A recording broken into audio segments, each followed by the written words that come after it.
நீங்கள்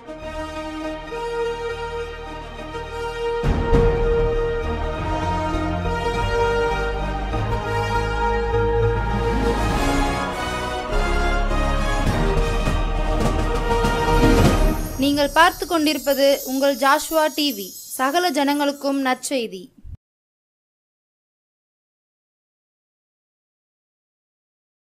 காணாமல் போன ஆடா இருந்தேனே ஏசையா, கண்ணோக்கி பார்த்தீரே கவலைகளை மாற்றினீரே, கண்ணோக்கி பார்த்தீரே கவலைகளை மாற்றினீரே, மறக்கவில்லையே மார்போடு அணைத்து கொண்டீரே, தேடி வந்தீரே தீமைகளை அகற்றிவிட்டீரே. Praise the Lord. ஆண்டவராகிய இயேசுவின் நாமத்தினாலே உங்களை அன்போடு கூட இந்த நிகழ்ச்சிக்கு உங்களை வரவேற்கிறேன்.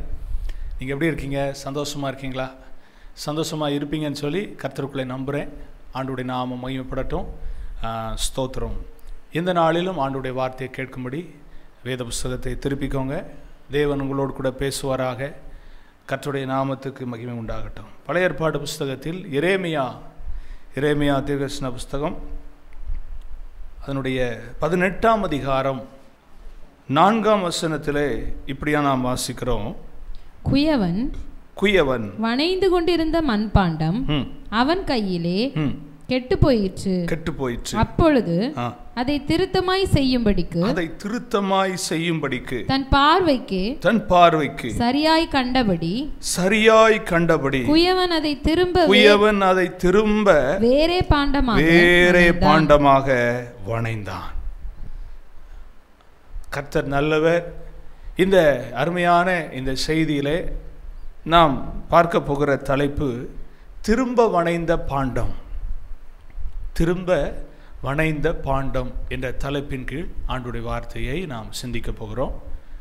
நல்லா கவனிக்கணும். இந்த அருமையான இந்த தீர்க்கதரிசன புஸ்தகத்தில் ஒரு குயவனுடைய காரியத்தை குறித்து இங்கே நாம் வாசிக்கிறோம். குயவன் வணைந்து கொண்டிருந்த மண்பாண்டம் அவன் கையில் என்ன செஞ்சிச்சான்? கெட்டு போயிற்று. அதாவது அது அவனுடைய விருப்பத்துக்கு ஏதுவாக அது வரவில்லை. ஆகவே அது கெட்டு போயிற்று. அப்பொழுது அதை அவன் திருத்தமாய் செய்யும்படிக்கு தன் பார்வைக்கு சரியாய் கண்டபடி குயவன் அதை திரும்ப வேறே பாண்டமாக வணைந்தான். இது அருமையான இந்த வசனம் எதை குறிக்கிறது என்றால், குயவன் என்று சொல்லப்படுகிற அந்த கேரக்டர் ஆண்டவருக்கு ஒப்பனையாகவும், மண்பாண்டம் என்று சொல்லப்படுகிற அந்த பொருள் உங்களை என்னையும் குறிக்கக்கூடிய ஒன்றாக இருக்கிறது. நல்லா கவனிக்கணும். தேவனுடைய கையில் இருக்கக்கூடிய மண்பாண்டமாகிய நாம், குயவனாகிய தேவன், குயவனாகிய கிறிஸ்து இந்த உலகத்திலே உண்டாக்கப்பட்ட நாளில் எதற்காக இந்த உலகத்திலே நம்மை அனுப்பினாரோ, எதற்காக இந்த உலகத்திலே உங்களை என்னையும் தேவன் சிருஷ்டித்தாரோ, இந்த உலகத்தில் பிறக்க வைத்தாரோ, அவருடைய திட்டமும் அவருடைய சித்தமும் அவருடைய விருப்பமும் அவருடைய ஆசையும் உங்கள் வாழ்க்கையில் என் வாழ்க்கையில் நிறைவேறினதா என்று ஒரு விஷயம் நாம் சிந்தித்து பார்ப்போமானால், நம்முடைய வாழ்க்கையில் இந்த வசனத்துக்கு ஏற்ற ஒரு வாழ்க்கையை நாம் வாழ்ந்திருக்கிறோம் அல்லது வாழ்ந்து கொண்டிருக்கிறோம் என்பது உண்மையான ஒரு செய்தி. அன்பானவர்களே, இந்த செய்தியின் மூலம் உங்களோடு பேசுகிற இந்த சத்தியத்தை கொஞ்சம் கூர்ந்து கவனிங்க. திரும்ப வணைந்த பாண்டம். தேவன் நம்மை விரும்பினபடி இந்த உலகத்தில் நம்மை வைத்து நம்மை நடத்தி கொண்டு இருக்கும் பொழுது, குயவன் அந்த மண்பாண்டத்தை தன் கையால் செய்யக்கூடிய அந்த ஸ்தோத்திரம் இடத்திலே வைத்து அவர் செய்து கொண்டிருக்கிற அந்த இடத்திலேயே கெட்டு போனதுன்னு சொல்லப்பட்டது போல, இந்த உலகத்தில் நீங்களும் நானும் வைக்கப்பட்டிருக்கிறோம். அவர் நம்மை நடத்துகிறார். அவருடைய விருப்பத்துக்கு ஏற்றார் போல் நம்ம நடத்தி கொண்டிருக்கும் போது நம்முடைய பார்வை, நம்முடைய செயல்பாடுகள், நம்முடைய ஸ்தோத்திரம் அசைவுகள் எல்லாமே அவரை சார்ந்ததா இல்லாதபடி மாறும்போது அவருடைய விருப்பத்துக்கு ஏற்ற விதமாக நாம் ஆகிறோம். ஸ்தோத்திரம். கர்த்தர் நல்லவர். 85ஆம் சங்கீதம் 6ஆம் வசனத்திலே இப்படியாக சங்கீதக்காரன் சொல்லுகிறாரு. 85ஆம் சங்கீதம் 6ஆம் வசனத்தில் இப்படியாய் பார்க்கிறோம். உமது ஜனங்கள் உம்மில் மகிழ்ந்திருக்கும்படி நீர் எங்களை திரும்ப உயிர்ப்பிக்க மாட்டீரோ. உமது ஜனங்கள் உம்மில் மகிழ்ந்திருக்கும்படி நீர் எங்களை திரும்ப உயிர்ப்பிக்க மாட்டீரோ? இன்னைக்கு அநேகருடைய வாயில எழும்பக்கூடிய ஒரு வார்த்தை உண்மைதான். அவருடைய கரத்தில் இருந்த மண்பாண்டத்தை போல தான் இருந்தோம். ஆனால் இன்னைக்கு நாங்கள் கெட்டு போயிட்டோம், உருகுலைந்து போயிட்டோம், உருமாறி போயிட்டோம். இனி என்ன செய்வது, இனி எப்படி மாற்றி அமைப்பது என்று பல வழிகளில் பல நிலைகளில் இன்றைக்கு நாம் சொல்லி கொண்டிருக்கிறோம். நான் உயிர்ப்பிக்கப்பட மாட்டேனோ, மறுபடி அந்த நிலைமைக்கு நான் வரமாட்டேனோ. அந்த நாட்கள் எவ்வளவு அழகாக இருந்தது. ஆரம்ப நாட்களில் அந்த ரட்சிப்பின் அனுபவத்தில் தேவனை அறிந்து கொண்ட நாளில் அவருடைய கரத்தில் இருந்த நாட்களில் என் வாழ்க்கையில் இருந்த அனுபவம் எவ்வளவு மேன்மையாக இருந்தது. இன்னைக்கு என் வாழ்க்கையில் சுயத்திற்கு என்னுடைய தனிப்பட்ட வாழ்க்கையின் காரியங்களுக்கு இடம் கொடுத்து அவருடைய கையில் இருந்துமே நான் கெட்டு போயிட்டேனே, என்ன செய்வது? திரும்ப ஆண்டவர் எங்களை உயிர்ப்பிக்க மாட்டாரோ என்று சொல்லி கொண்டிருக்கிற உங்களுக்கு தான் அந்த செய்தி. கர்த்தர் உங்களோடு பேசுறாரு. திரும்பவும் உங்களை வணைய போகிறார். தேவன் தம்முடைய விருப்பத்தின்படி தன் பார்வைக்கு சரியாய் கண்டபடி திரும்பவும் உங்களை அவர் என்ன செய்கிறார்? வேறே பாண்டமாக, அவர் விரும்புகிற மாதிரி வேறே ஒரு பாண்டமாக, அவர் பயன்படுத்தக்கூடிய மாதிரி ஒரு வேறே பாண்டமாக, டூப்ளிகேட் இல்லை, ஒரிஜினலா உங்களை அவர் உருவாக்க விரும்புகிறார். உலக பிரகாரமா ஒரு பொருள் உடைஞ்சிருச்சுன்னா அதை ஒட்டி வச்சு அதை அப்படியே மேனேஜ் பண்ணி அதை கொண்டு போய் வச்சு அதை சேல் பண்ணிடுறாங்க. ஆனால் உங்களை என்னை ஆண்டவர் ஒட்டி வைக்க மாட்டாரு, மறைச்சு வைக்க மாட்டாரு. திரும்பவும் உங்களை உருவாக்குவார். திரும்பவும் அவர் என்ன செய்வார்? உங்களை மாற்றி அமைப்பார். புலம்பிக் கொண்டிருக்கிற அன்பான சகோதரி, புலம்பிக் கொண்டிருக்கிற அன்பான சகோதரா, உங்களை அவர் திரும்பவும் வணைய போகிறார். உங்கள் வாழ்க்கையை திரும்பவும் வணைந்து அவருக்கு பிரியமான பாத்திரமாய் அவர் விரும்புகிறபடி உங்களை உபயோகப்படுத்தி அவருடைய நாமத்தை உங்கள் மூலம் அவர் மகிமைப்படுத்த விரும்புகிறார். ஸ்தோத்திரம். ஆண்டவருக்கு மகிமை உண்டாகட்டும். திரும்பவும் உங்களை உயிர்ப்பிக்க போகிறார். வேதத்திலே சில நபர்களை ஆண்டவர் திரும்பவும் வணைந்தார். திரும்பவும் வணைந்த காரியங்களை நாம் தியானிப்போம். வாசிக்கலாம். ஆதியாகம புஸ்தகம் 35ஆம் அதிகாரத்தில் பார்க்கும்போது, ஸ்தோத்திரம், 35ஆம் அதிகாரம் 11ஆம் வசனத்தை 12ஆம் 13ஆம் வசனத்தை வாசிக்கும் போது, பின்னும் தேவன் அவனை நோக்கி நான் சர்வ வல்லமையுள்ள தேவன், நீ பலுகி பெருகுவாயாக. ஒரு ஜாதியும் பற்பல ஜாதிகளின் கூட்டங்களும் உன்னிலிருந்து உண்டாகும், ராஜாக்களும் உன் சன்னதியில் பிறப்பார்கள். நான் ஆபிரகாமுக்கும் ஈசாக்குக்கும் கொடுத்த தேசத்தை உனக்கு கொடுப்பேன், உனக்கு பின் உன் சந்ததிக்கும் இந்த தேசத்தை கொடுப்பேன் என்று சொல்லி தேவன் அவனோட பேசின ஸ்தலத்திலிருந்து அவனை விட்டு எழுந்தருளி போனார். அல்லேலூயா. நாம் வாசித்த அருமையான பகுதி, அருமையான இந்த சம்பவம் 10ஆம் வசனத்தை வாசிப்பீங்கன்னா அங்க போட்டிருக்கு, இப்பொழுது உன் பேர் யாக்கோபு, இனி உன் பேர் யாக்கோபு எனப்படாமல் இஸ்ரவேல் என்று உனக்கு பேர் வழங்கும் என்று சொல்லி அவனுக்கு இஸ்ரவேல் என்று பெயரிட்டார். நல்லா கவனிங்க, இஸ்ரவேல் என்று பெயரிட்டார். ஆனா தகப்பனும் தாயும் இட்ட பேர் என்ன? யாக்கோபு. ஆண்டவர் இந்த யாக்கோபை திரும்பவும் வணைந்து மறுபடியும் அவனுக்கு யாக்கோபுன்னு பேர் வைக்கணும் விரும்பல. என்ன பேர் வைக்கணும் விரும்புறாரு? இஸ்ரவேல் என்று பேர் வைக்கணும்னு விரும்புறாரு. கர்த்தர் நல்லவர். ஆண்டுடைய நாம் மகிமைப்படட்டும். இந்த யாக்கோபு அவன் எப்படிப்பட்டவன் என்று நீங்க பார்ப்பீர்களானால், எத்தன், ஏமாற்றுக்காரன், ஏமாற்றுகிறதில் திறமசாலி. இந்த வார்த்தையை கேட்குற நீங்க சிலருடைய வாழ்க்கையில் இந்த ஏமாற்றுகிற திறமை இருக்குன்னு சொல்லி நீங்கள் ரொம்ப சந்தோஷப்பட்டுக்கிட்டு இருக்கீங்க. சிலவங்க சொல்லுவாங்க, எப்பா அவன்கிட்ட நம்ம என்ன சொன்னாலும் அவனை சம்மதிக்க வைக்க முடியாது, அவன் நம்மளெல்லாம் ஏமாத்திடுவான், அவன் எப்படி ஏமாற்றுவான் தெரியுமா அப்படின்னு சொன்னோடனே சிலருக்கு சந்தோஷம். தயவுசெய்து ஏமாற்றுகிறதுனால சந்தோஷப்படாதீங்க, மறைத்து வாழ்ந்துடலாம் அப்படின்னு நினைக்கிறதுனால சந்தோஷப்படாதீங்க. எல்லாம் தேவனுடைய பார்வையில் வெட்ட வெளிச்சமாக இருக்குது.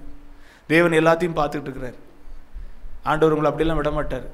உங்களையும் ஆண்டவர் திரும்பவும் வணையக்கூடிய ஒரு நாள் ரொம்ப சமீபமாக இருக்குது. நீங்கள் ஆண்டவருக்கு தப்பிக்க முடியாது. கர்த்தர் நல்லவர். யாக்கோபு ஏமாற்றுக்காரனாக இருந்தான். தன் சகோதரனை ஏமாற்றினான், தன் தகப்பனை ஏமாற்றினான். ஆனால் அந்த பேர் அவன் வாழ்க்கையில் தொடர்ந்து நீடிக்கணும்னு கர்த்தர் விரும்பலை. அந்த பேரை மாற்றணும்னு நினச்சிட்டார். அங்கே அழகாக சொல்லப்பட்டிருக்கு. அதுக்கப்புறம் தான் இந்த வசனங்கள் சொல்லப்பட்டு, நான் சர்வவல்லமையுள்ள தேவன், நீ பலுகி பெருகுவாயாக. ஒரு ஜாதியும் பற்பல ஜனங்களின் கூட்டங்களும் உன்னிலிருந்து என்ன செய்யும்? உண்டாகும். ராஜாக்கள் உன் சந்ததியில் என்ன செய்வார்கள், பிறப்பார்கள் என்று சொல்றார். யாக்கோபு அப்படிங்கிற வார்த்தையின் அடிப்படையில் அல்ல, இஸ்ரவேல் என்று அவன் மாற்றி அமைக்கப்படும் போது, இஸ்ரவேல் என்று அவன் பேர் பெறும்போது, அவனை திரும்ப ஒரு பாண்டமாய் உருவாக்கும் போது தான் இந்த ஆசீர்வாதங்கள் எல்லாம் அவனுக்கு என்ன செய்யும், வந்து பலிக்கும். எனக்கு அன்பான தேவ பிள்ளையே, உங்கள் வாழ்க்கையில் நீங்கள் நல்லா கவனிங்க. யாக்கோபு திரும்பவும் அணையப்பட்டான். திரும்பவும் அணையப்பட்டு அவனுக்கு இடப்பட்ட பேர் என்னன்னா இஸ்ரவேல். இஸ்ரவேல், யாக்கோபு அல்ல, இஸ்ரவேல். யாக்கோபு அல்ல, இஸ்ரவேல். இஸ்ரவேல் என்று அவனை ஆண்டவர் திரும்பவும் அணைந்தார். யாக்கோபா இருந்த அந்த மனிதனை திரும்பவும் அணைந்து இஸ்ரவேல் என்று பெயர் பெற செய்வாரானால், இந்த வார்த்தையை கேட்கிற உங்களுடைய வாழ்க்கையிலையும் காணப்படுகிற எல்லா ஏமாற்று தன்மைக்குரிய சுவாபங்களை, செயல்பாடுகளை, எண்ணங்களை, சூழ்நிலைகளை, உங்களை அதுக்கு உட்படுத்துகிற நபர்களை விட்டு கர்த்தர் பிரித்து உங்களை இஸ்ரவேல் என்று சொல்லப்படக்கூடிய அளவுக்கு உங்களை திரும்பவும் அணையக்கூடிய தேவனாக அவர் உங்களோடு கூட பேசிக் கொண்டிருக்கிறார். நிச்சயமா உங்கள் வாழ்க்கையில் அது நடக்கும். இஸ்ரவேலுக்கு என்று சொல்லக்கூடிய நிலைமைக்கு கர்த்தர் உங்களை கொண்டு வரப்போகிறார். அதற்குரிய நபர்களை உங்களோடு கர்த்தர் கொண்டு வந்து சேர்ப்பார். அதற்குரிய உபதேசத்தை கேட்கக்கூடிய மனநிலைமைக்கு ஏற்றார் போல உங்களை கொண்டு வந்து நிறுத்துவதற்கு கர்த்தர் வல்லவராய் இருக்கிறார். ஆகவே கர்த்தர் உங்களோடு பேசிக் கொண்டிருக்கிறார். நீங்கள் யாக்கோபாய் இருக்கக்கூடியவர்கள் அல்ல, இஸ்ரவேலாய் இருக்கக்கூடியவர்கள். இஸ்ரவேலை ஆசீர்வதிப்பது கர்த்தருக்கு பிரியம் என்று சொல்லப்பட்டிருக்கிறது. ஆகவே உங்களை திரும்பவும் அவர் வணைய விரும்புகிறார். அவருடைய கையில் கெட்டு போனது உண்மைதான். ஆனா ஆண்டவர் அப்படியே விட்டுட்டு போகணும்னு அவர் நினைக்கல. மனிதனா இருந்தா விட்டுட்டு போயிடுவான். நான் நினைச்சேன், இது நடக்கல, வேண்டாம், வேஸ்ட், யூஸ்லெஸ் அப்படின்னு போட்டு போயிடுவான். ஆனா ஆண்டவர் சொல்றாரு, நோ. ஆண்டவர் தம்முடைய விருப்பத்தை வேறு விதமாக உங்களுக்குள் வைத்து உங்களை உருவாக்கி, எப்படியாவது ஆண்டவர் இந்த உலகத்தில் அவருடைய விருப்பத்தை செயல்படுத்தி காட்ட உங்களை இஸ்ரவேலாய் மாற்றிய அமைக்க, இஸ்ரவேலாய் உங்களை வணைந்து உபயோகப்படுத்த அவர் வல்லவராய் இருக்கிறார். விசுவாசிக்கிறவங்க மாத்திரம் ஒரு அல்லேலூயா சொல்லுங்க. அல்லேலூயா, ஆமென். இரண்டாவது ஒரு நபரை குறித்து பார்க்கலாம். கர்த்தர் நல்லவர். யோனா புஸ்தகம் 1ஆம் அதிகாரம் 3ஆம் வசனத்தை வாசிக்கும் போது அங்கே சொல்லப்பட்டிருக்கிறது. யோனா 1ஆம் அதிகாரம் 3ஆம் வசனம். அப்பொழுது யோனா கர்த்தருடைய சமூகத்தினின்று விலகி தர்சீசுக்கு ஓடி போகும்படி எழுந்து யோப்பாவுக்கு போய் தர்சீசுக்கு போகிற ஒரு கப்பலை கண்டு கூலி கொடுத்து தான் கர்த்தருடைய சமூகத்தினின்று விலகும்படி அவர்களோட தர்சீசுக்கு போக கப்பல் ஏறினான். நல்லா கவனிங்க. யோனாவுடைய வாழ்க்கையில தேவனுடைய சமூகத்தை விட்டு விலகி போவதற்கு அவன் எத்தனைப்பட்டான். யோனா தேவனுடைய வார்த்தையை கேட்டு, நீ நினிவேக்கு போய் என் சத்தத்தை, என்னுடைய வார்த்தையை நீ போய் சொல்லு அப்படின்னு ஆண்டவர் சொல்றாரு. ஆனால் இந்த யோனா தேவன் பேசுகிற அவருடைய சமூகத்தில் இருந்தால் தானே கர்த்தர் என் கூட பேசுவார். அதை விட்டுட்டு நம்ம தூரமாக ஓடிடுவோம். தூரமாக போயிட்டோன்னா அவருடைய சத்தம் இனி கேட்காது அப்படிங்கிற ஒரு மனநிலைமைக்குள்ளே வந்து நினிவேக்கு போக வேண்டிய யோனா தர்சீசுக்கு டிக்கெட் எடுத்துட்டார். இந்த சத்தத்தை கேட்குற அன்பான தெய்வ பிள்ளைய, ஆண்டவர் உங்களோட பேசுகிறாரு. இதைத்தான் செய்யணும்னு சொல்கிறாரு. இதை நீ போய் சொல்லு அப்படின்னு சொல்கிறாரு. ஆனால் இன்னைக்கு பார்க்கிற உலக பிரகாரமான மாம்சிகத்தையும் மனுஷ பலத்தையும் அதிகாரத்தையும் கண்டு பயந்து போய் தேவனுடைய வார்த்தையை சொல்லாமல் அலட்சியப்படுத்தி கொண்டிருக்கிற, விலகி ஓடிக்கொண்டிருக்கிற உங்களை பார்த்து கர்த்தர் சொல்றாரு, யோனாவை போல நீங்க ஓடினாலும் கர்த்தர் உங்களை விட மாட்டாரு. திரும்பவும் யோனாவை போல ஸ்தோத்திரம் மாற்றி அமைத்து விலகி ஓடின, தேவ சமூகத்தை விட்டு விலகி ஓடின யோனாவை தேவ சமூகத்துக்கே இழுத்து கொண்டு வருவதற்கு ஒரு ஜீவராசியை கர்த்தர் உபயோகப்படுத்தினார். நீங்க ஓடிட்டா விடுவாரா ஆண்டவரே? நீங்க ஓடிட்டா முடிஞ்சிச்சுன்னு அர்த்தமா? இல்லை. அவருக்கு அவருடைய வார்த்தைக்கு கீழ்ப்படுகிற எத்தனையோ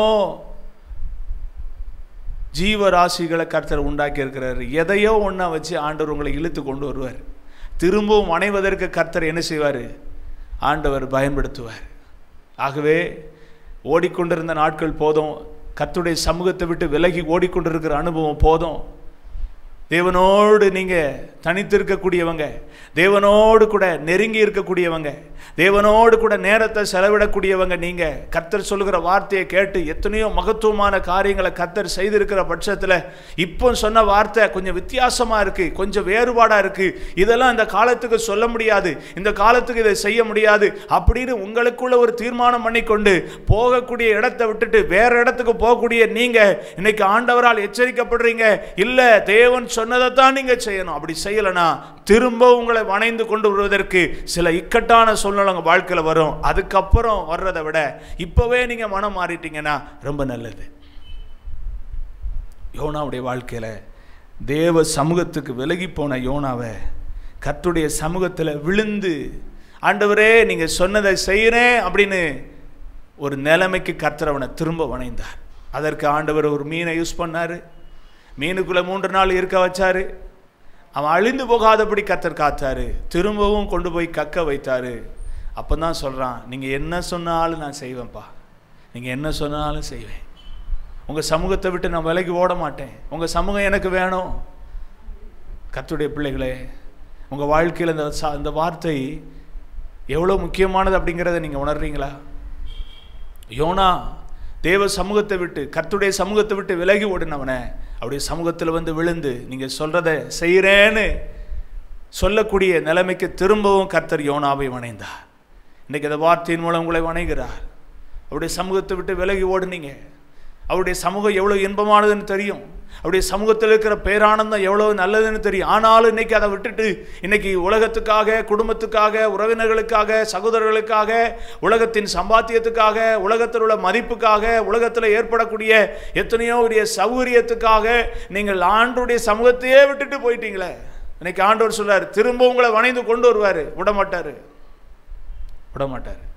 அப்போ ரெண்டாவது, தேவனுடைய சமூகத்தை விட்டு போன யோனாவை அவருடைய சமூகத்துக்கே கர்த்தர் திரும்ப கொண்டு வந்தார். மூன்றாவது ஒரு நபரை நாம் பார்க்கலாம். ஸ்தோத்திரம். யோவான் புஸ்தகம் 21ஆம் அதிகாரம், யோவான் 21ஆம் அதிகாரம் 3ஆம் வசனத்திலிருந்து வாசிக்கும் போது அங்கே சீமோன் பேதுரு மற்றவர்களை நோக்கி மீன் பிடிக்க போகிறேன் என்றான். அதற்கு அவர்கள், நாங்களும் உம்முடனே கூட வருகிறோம், நாங்களும் உங்களோடு கூட என்ன செய்கிறோம், வருகிறோம் என்றார். இந்த சீமோன் பேதுரு யாரு? இயேசு கிறிஸ்துவின் சீடர்களில் ஒருவன். இயேசு கிறிஸ்து ஸ்தோத்திர காட்டி கொடுக்கப்பட்டு இவர்களுக்கும் இயேசு கிறிஸ்துவுக்கும் ஒரு என்ன சொல்றது, ஒரு பிரிவு உண்டானது. அதுக்கப்புறம் பேதுரு என்ன பண்ணுறாரு, பழைய வேலைக்கே போயிடுவோம், எதுக்கு இனி இயேசு கிறிஸ்து தான் இல்லைல்ல அப்படின்னு சொல்லிட்டு அவன் மறுபடியும் எங்கே போக ஆரம்பிச்சிட்டாரு, மீன் பிடிக்கும்படி போயிட்டார். சீமோன் பேதுரு மற்றவர்களை நோக்கி மீன் பிடிக்க போகிறேன் என்றான். அதற்கு அவர்கள், நாங்களும் உடனே கூட வருகிறோம் என்றார்கள். அவர்கள் புறப்பட்டு போய் உடனே படவேறினார்கள். அந்த ராத்திரியிலே அவர்களுக்கு ஒன்றும் பிடிக்கவில்லை. அடுத்த வசனம் சொல்லுது, விடிய காலமான போது இயேசு கரையிலே நின்றார். அவரை இயேசு என்று சீசர்கள் அறியாதிருந்தார்கள். இந்த சம்பவம் எல்லாம் நடக்குது. அதனுடைய 7ஆம் வசனத்தை வாசிச்சிங்கன்னா, ஆதலால் இயேசுக்கு அன்பாக இருந்த சீசன் பேதுருவை பார்த்து அவர் கர்த்தர் என்றான். அவர் கர்த்தர் என்று சீமோன் பேதுருடனே கேட்ட உடனே தன் வஸ்திரம் இல்லாதவனாய் இருந்தபடினால் தன் மேற்சட்டையை கட்டிக்கொண்டு கடலிலே குதிச்சு ஓடி வாரான். இயேசு கிறிஸ்துவோடு இருக்கும்போது பேதுருவுக்கு ஆண்டவர் நிறைய காரியங்களை கற்றுக் கொடுத்தாரு. முகமுகமாக பிரத்யட்சமாக தேவன் செய்த அற்புதங்களை எல்லாம் கண்டான். ஆனாலும் அவனுக்கு பேதுருவுக்கு ஆண்டவருக்காக வைராக்கியம் பாராட்டி ஸ்தோத்திரம் பெரிய காரியங்களை செய்யணும் அப்படிங்கிற அந்த ஒரு அர்ப்பணிப்பு இல்லாமல் போயிட்டு, பேதுரு ஆண்டவர் சந்திக்கும் போதே இப்படியாய்தான் சொல்லி அவனை சந்தித்தார். இதுவரைக்கும் நீ மீன் பிடிச்ச, ஆனால் நீ மனுஷரனை பிடிக்கிறவனா நீ மாறுவ. மீன் பிடிக்கிற அனுபவத்தை நீங்கள் நல்லா சிந்திச்சு பார்த்தீங்கன்னா, உயிரோடு இருக்கிறத பிடிச்ச பிறகு செத்துரும். உயிரோடு இருக்கிறத பிடிச்சோடனே என்ன செஞ்சிடும், செத்துரும். ஆனால் மனுஷனை பிடிக்கிறவனா நான் உன்னை மாத்துறேன் அப்படின்னா என்ன அர்த்தம், செத்து போய் இருக்கிறவனை நீ உயிரோட என்ன செய்ய போற, காக்க போகிறேன். செத்து போனவனை, வாழ்க்கையில் தேவனோடு வாழக்கூடிய அந்த வாழ்க்கையின் அனுபவத்தை இழந்து செத்து போயிருக்கிற மனுஷனை நீ பிடிச்சிட்டனா அவன் உயிரோட அதாவது உயிருள்ள தெய்வத்தை அவன் தரிசிக்கும் போது அவனுக்குள்ள உயிர் வந்துடும், அவனுக்குள்ள உயிர் வீச்சு வந்துடும் அப்படிங்கிற ஒரு மேலான ஒரு திட்டத்தை அவனுக்கு கர்த்தர் கொடுத்தார். ஆனால் அதெல்லாம் விட்டுட்டு மறுபடியும் எங்கே தான் போகிறான்? உயிரோடு இருக்கிறத பிடிச்சி செத்து போனதை விற்கிறதுக்கு. கர்த்தர் விடுவாரா? விட மாட்டார். இந்த செய்தியை கேட்குற அன்பான ஊழியக்காரனே, அன்பான ஊழியக்காரியே, உங்களோடு தான் ஆண்டவர் பேசுகிறார். உங்களுக்கு கொடுத்த அழைப்பு எவ்வளோ பெரிய அழைப்பு தெரியுமா? எவ்வளோ விலையேற பெற்ற அழைப்பு தெரியுமா? ஆண்டவர் உங்களுக்கு கொடுத்துருக்கிறத உங்கள் வாழ்க்கையில் கொஞ்சம் எண்ணி பாருங்கள். பேதுருடைய வாழ்க்கையில் எண்ணி பார்க்காம இருந்தாலும் திரும்பவும் ஆண்டவர் விடலை. இடறி போன பேதுருவை இழுத்துட்டார். திரும்பவும் கர்த்தர் இழுத்துட்டார். இடறி போகிறீங்களா? ஏதோ ஒரு காரியத்தினால இடறி போகிறீங்களா?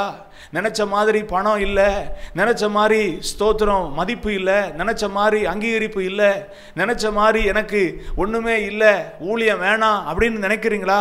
நிச்சயமா தேவனால் அழைக்கப்பட்ட ஒருவரையும் கர்த்தர் கைவிட மாட்டார். தேவனால் உண்மையாக அழைக்கப்பட்ட எந்த மனிதனுக்கும் ஆண்டவர் கொடுக்கக்கூடிய ஸ்தோத்திரம், அந்த ஸ்தோத்திர அங்கீகாரம் நிச்சயமா உங்கள் வாழ்க்கையில் பலிக்கும். தற்காலத்தில் தற்சமயத்தில் ஒருவேளை இல்லாமல் போனாலும் கர்த்தர் உங்களை அப்படி விட மாட்டார். காரணம், செத்து போனவங்களை மறுபடியும் உயிரோடு எழுப்பக்கூடிய ஒரு ஊழியத்தை கர்த்தர் உங்களுக்கு கொடுத்திருக்கிறார் என்பதை மறந்து போக வேண்டாம். அதற்குரிய பலனை கர்த்தர் நிச்சயமாய் பூமியிலையும் தருவார், பரலோகத்திலையும் தருவார். ஸ்தோத்திரம். பேதுரு இடறி போனவனாக இருந்தவனை தேவனுடைய அன்புக்கு நேராக இழுத்து கொண்டு வந்தார். கேட்டார், பேதுருவே நீ என்னை நேசிக்கிறாயா? 3 முறை கேட்குறாரு. ஏன்னா இவன் இடறி போன அனுபவத்தை ஆண்டவர் ஆழத்தை புரிந்து கொண்டு இவனை திரும்பவும் கட்டி இழுப்பு கொண்டு வருவதற்கு 3 விதமாக ஆண்டவர் கேட்குறாரு. ஏன்னா 3 முறை மறுதளிச்சா அல்ல இவர், 3 முறை மறுதளிச்ச நபரை அதே பாணியில் ஆண்டவர் போய் அவனை திரும்ப கட்டுறார். நல்லா தெரிஞ்சுக்கோங்க, நீங்கள் எதில் வீக்காக இருக்கீங்களோ, எதில் நீங்கள் ஸ்தோத்திரம் ஆண்டவருடைய இருதயத்தை துக்கப்படுத்தீங்களோ அதே பாணியில் ஆண்டவர் உங்களுக்கு ட்ரீட்மெண்ட் கொடுப்பாரு.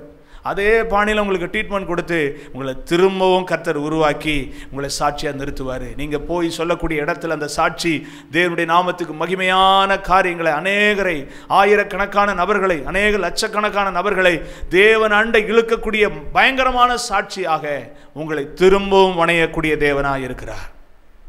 இடறிப்போன பேதுருவை தேவ அன்புக்கு நேராக இழுத்து கொண்டு வந்தார். 3 காரியங்களை பார்த்தோம். யாக்கோபு அல்ல, இஸ்ரவேல். தேவனுடைய சமூகத்துக்கு விலகி ஓடின யோனா அல்ல, தேவ சமூகத்தில் விழுந்த யோனா. இடறிப்போன பேதுரு அல்ல, தேவ அன்பால் இழுத்து கொள்ளப்பட்ட பேதுரு. ஆகவே இந்த வார்த்தை உங்கள் வாழ்க்கையில் கிரியை கொண்டு வந்திருக்குமானால் என்னோடு கூட சேர்ந்து ஜெபித்து உங்கள் வாழ்க்கையில் இந்த சத்தியத்துக்கு கீழ்ப்படிந்து ஸ்தோத்திர திரும்பவும் என்னையும் வணங்க ஆண்டவரேன்னு சொல்லி அர்ப்பணிங்க. கர்த்தர் உங்கள் வாழ்க்கையில் பெரிய காரியங்களை செய்வார். ஜெபிப்போம். நேசிக்கிற நல்ல ஆண்டவரே, இந்த வார்த்தையின் மூலம் உடைய பிள்ளைகளோடு பேசியிருக்கீங்க ஆண்டவரே. ஸ்தோத்திர திரும்பவும் வணையக்கூடிய குயவனுடைய கையில் உடைய பிள்ளைகள் தங்களை ஒப்பு கொடுக்குறாங்க. இந்த செய்தியின் மூலமாக மெய்யாகவே இந்த வார்த்தையானது நம்முடைய பிள்ளைகளுடைய இருதயங்களில் பேசப்பட்டிருக்கிறது. ஆகவே என்னை வணைய மாட்டாரோ, என்னை உயிர்ப்பிக்க மாட்டாரோ, நான் திரும்பவும் அந்த நிலைமைக்கு வரமாட்டனோ என்று சொல்லி பல நாட்களாக ஏங்கி ஜெபித்த ஜெபங்களுக்கு தக்கதாய் கர்த்தர் பேசியிருக்கீங்க. இந்த வார்த்தையானது நம்முடைய பிள்ளைகளை உருவாக்கட்டும், திரும்பவும் வணையட்டும். நம்முடைய பிள்ளைகளுக்கு அப்படிப்பட்ட ஒரு அற்புதத்தை கர்த்தர் செய்கிறதுக்காக ஸ்தோத்திரம். நீர் எதற்காக இந்த வார்த்தையை பேச அடியானை நீர் உபயோகப்படுத்தினீரோ அதற்குரிய மகிமையும் கனமும் உமக்கே வந்து சேரட்டும்னு சொல்லி என்னை தாழ்த்தி ஜெபிக்கிறேன் ஜீவனுள்ள நல்ல பிதாவே, ஆமென். கர்த்தர் உங்களை ஆஸ்வதிப்பார். இந்த செய்தி உங்களுக்கு பிரயோஜனமாக இருந்ததுன்னா ஸ்க்ரீனில் தெரிகிற இந்த நம்பருக்கு உங்களுடைய சாட்சிகளை எழுதி அனுப்புங்க, இல்லை வாட்ஸ்அப் பண்ணுங்கள். ஆண்டவர் உங்களை ஆஸ்வதிப்பார். தொடர்ந்து எங்களுக்காக ஜெபிங்க. ஜோசுவா டிவிக்காக ஜெபம் பண்ணுங்க. ஊழியங்களை கர்த்தர் ஆசீர்வதிக்கும்படி ஸ்தோத்திரம். அடுத்த நிகழ்ச்சியில் உங்களை பார்க்கும் வரை கர்த்தருடைய சமாதானமும் கிருபையும் இரக்கமும் உங்களோடு கூட இருப்பதாக. God bless you. கர்த்தர் நல்லவர். ஆமென். காணாமல் போன ஆடா இருந்தேனே ஏசையா, கண்ணோக்கி பார்த்தீரே, கவலைகளை மாற்றினீரே.